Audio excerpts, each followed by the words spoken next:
उद्घाटित हेला पारादीप कलिंग बालीजात्रा महोत्सव।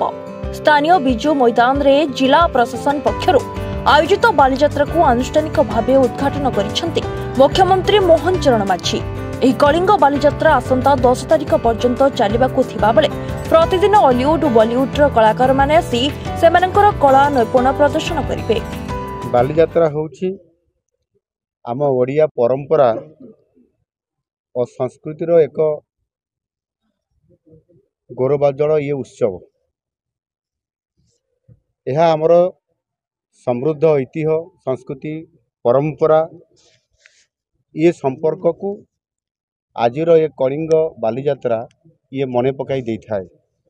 निश्चित भावरे ये पारादीप नगरी रे जो आमर कलिंग बालीजात्रा उत्सव ये करा जाउछि 1992 मसीहारू आज पर्यंत चली एवं जो ऐतिह्य परंपरा को ये मने पकई दौछि आ से आधार रे आज निश्चित भावरे ये कलिंग बालीजात्रा एवं ये पारादीप बंदर आज भारत वर्षर आज श्रेष्ठ बंदर भितर अन्यतम।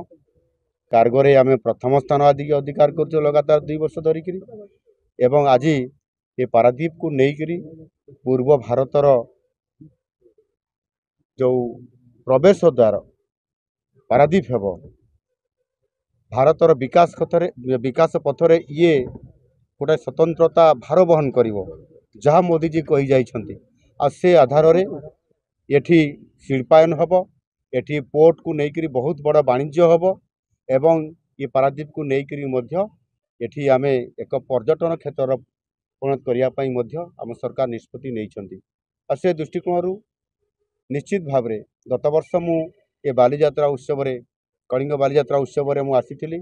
आमर समस्त मान्यवर मंत्री सांसद विधायक माने मध्य उपस्थित थिले। एभली एक भव्य कार्यक्रम रे लोकंकर दाबी ये अंचल रे पारादीप को लेकर विभिन्न जो शिल्पायन रो विकास कथा जो इन्वेस्टमेंट कथा निवेश कथा जो थिला ताहा आज सत होईछि। डबल इंजिन सरकार रे डबल माने एठी लाभ आमे पाइछन्ति।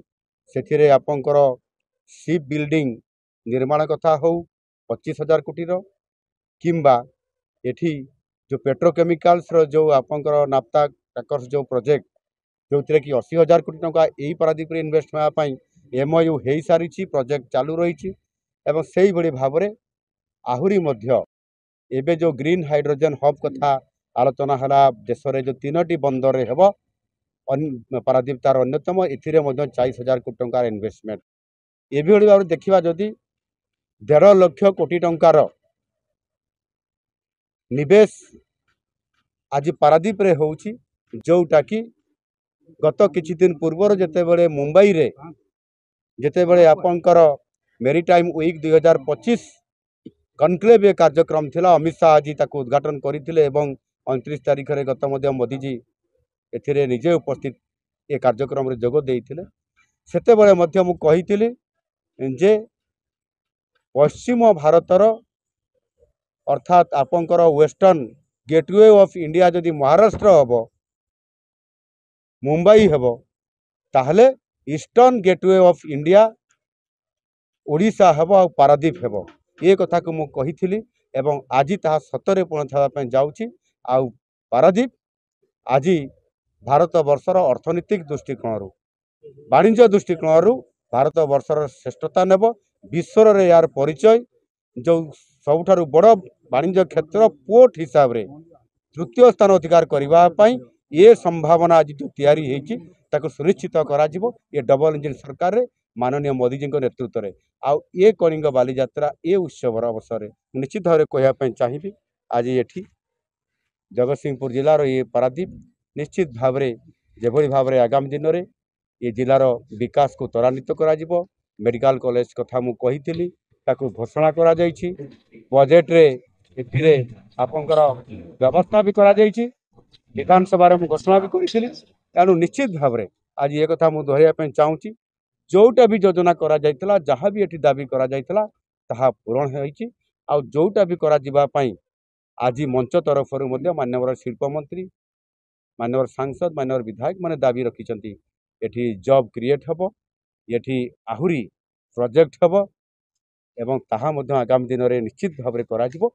आम सरकार से केवल जहाँ मुझी जे आम कथार नहूँ काम विश्वास करूँ। लक्ष कोटी कही 1.5 लाख कोटी टंका आणिकी पहुँचाई सारीचु। आगामी दिन में आहरी लक्ष कोटी टंकार इन्वेस्टमेंट ये पारादीप रे ये जगतसिंहपुर अंचल रे ही हेबो। आउ ये भारत वर्षर अर्थनैतिक दृष्टिकोण ये बंदर ये अंचल ओडिशा रो जो जीडीपी जो अच्छी ताकू वृद्धि करिबारे यार श्रेष्ठता बजाय रखिबो। धन्यवाद। पारादीपरू संतोष भारती रिपोर्ट रिपोर्टर्स टुडे।